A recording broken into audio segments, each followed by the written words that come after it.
Start off fight still followed up with their backliners. The Orianna and Jhin can do damage from pretty far away here too. And looks like Skeanz is going to try and make SK pay the QSS tax here. As many targets as he can. Question is, will SK pay their taxes? Zanzara will be asking that question. The thing I love about Vitality's team composition is they've got some non-traditional engage tools, of course, but I love the disengage. I love the fact that if anybody jumps into the game, there's such a stark difference. May not actually be able to explore that thought. Yeah, well, they're on a ward, so Vitality should be able to disengage this, but I don't know if they did it in time. They definitely did not. That was a very good rocket jump from Cronwshot, but Labrov did not flash. First blood, Jezu. That's just rough, man. There's a ward that sees him coming. I actually think back in Leicester 3 years ago. Wow. And it was one of the guys that really stood out. And Tynx now going to try and make another play. Level 5 and going to hold on to the dash, clear out the minion wave. Szygenda started to back away. Waiting for the opportunity. Tynx is going to try and challenge a little bit on that Skarner control panel. Here we go. One that goes forward. That's a flash from Cronwshot. Turns his attention onto Jezu. Jezu gets stunned in place. And this will be a 2v2 kill. Beautiful. Donated to Cronwshot. They come away basically unscathed. And Cronwshot played that just about perfectly. How good will they be? Because they are so close to playoffs. And so many scenarios. Position, use all the engage tools that they do have, jump onto Vitality before they get the time to scale, before they get the levels and the items under their belt. Tynx is going to be ghosting in. The unstoppable onslaught comes forward, and this should be a relatively easy kill until Labrov finally goes down as Jezu picks his second of the game. This is the way SK play the game. If they're not getting that Impale used just yet, and we're still a long way away from any Quicksilver sashes. We really are. Flash Impales available. Oh, that's a baby! Flash Magnet Storm into the onslaught of shadows, but there's not enough damage just yet. Skeanz is able to survive long enough for the Impale to let Cronwshot get the kill. Treatz dashes forward and Skeanz escapes with his life. Now it's SK on the retreat. They started the fight and lost. Oh, it was so close. Of course, was the mid-season substitution for Vitality, and whoa! He's the one that's stepping up. Blue will get caught out.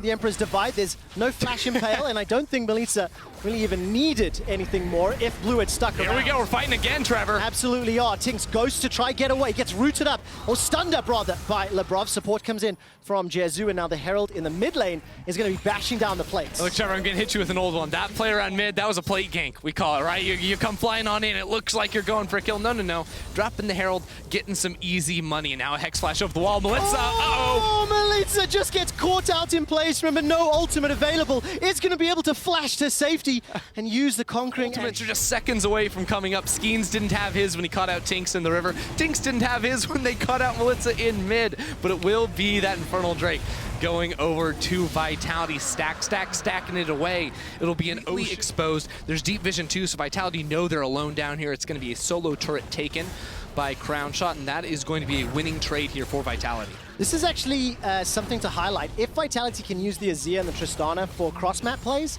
the two of them are so effective and pushing those objectives down. And if they're left unattended for even the smallest amount of time, you actually have much more dive threats. You can zone the enemy AD carry off the tower. It also enables you to get that deep vision leading up into a Drake fight. Here we go. Milica committed the flash for that one. The target is going to be Treatz for the Impale. Here comes Cronwshot. Not going to be able to do more. The shockwave lands onto Milica, and the root will not find anybody.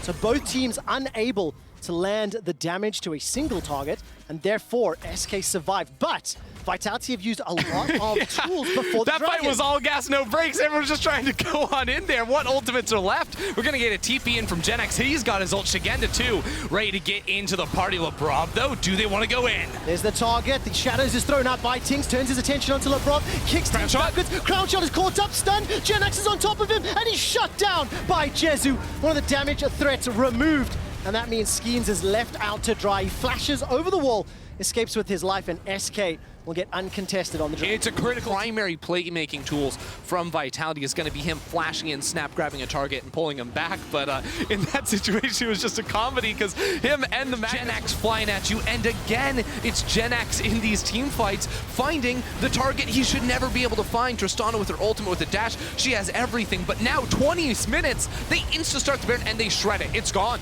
There's nothing SK can do. Didn't expect it, didn't have the vision, didn't even check it. And Vitality just sneak away the Baron after they lost first blood.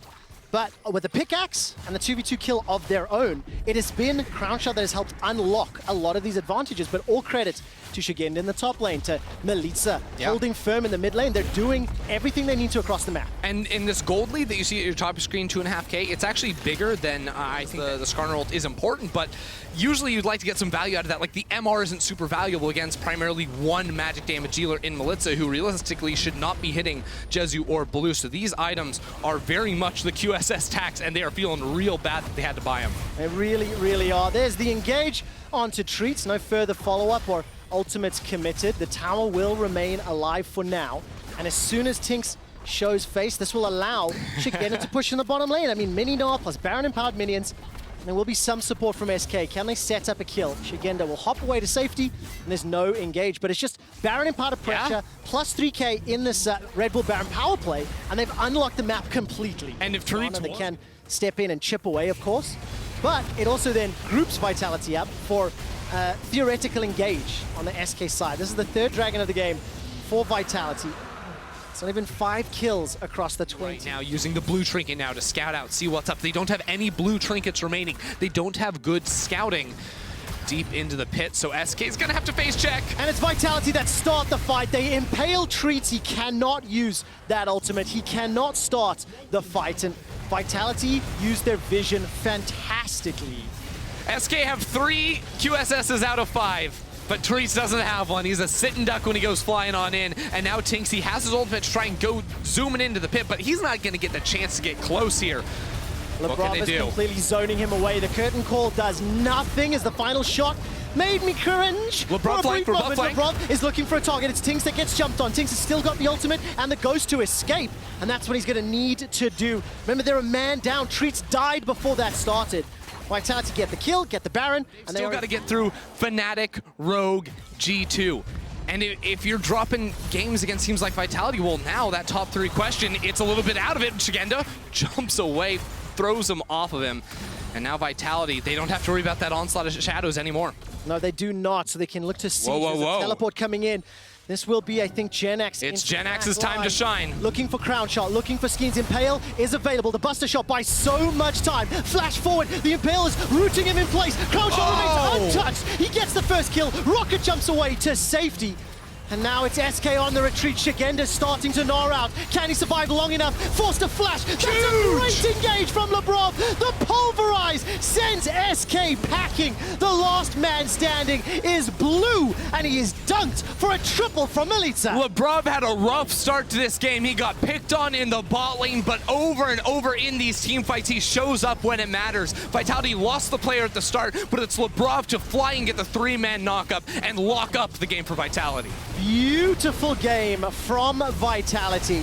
Despite conceding first blood, they bounce back, and Vitality will take down SK. Let me time that again. Vitality take down SK. Yeah! That's the hype they needed there. Vitality end the win streak of SK, and they give themselves a little bit more hope. 0.6 something scenarios, I'm sure that maybe has increased, Trevor. For Vitality, before this game began, out of the 4 million scenarios remaining, 1% is what they had to advance. Now it's 1.8. But crucially for me, not gonna go like deep on that angle. What I want to highlight is that tomorrow, Vitality play